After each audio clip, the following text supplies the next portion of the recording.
Saya ingin berkongsi dengan anda perjalanan luar biasa bapa mertua saya dengan suplemen BE. Sebagai pemandu Grab, bapa saya sentiasa aktif tetapi dia juga mengidap diabetes, penyakit jantung dengan stent dan mengambil aspirin penipisan darah jangka panjang. Pada November 2024, beliau mengerjakan umrah di Mekah. Malangnya kasar melecet kecil akibat sandera pada kakinya dengan cepat menjadi luka yang besar.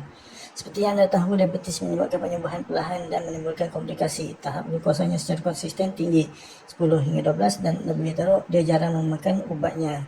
Menjelang Januari 2025, luka semakin teruk menyebabkan darahnya keluar. Doktor memutuskan untuk potong jari kelingkingnya untuk mengelakkan komplikasi lanjut.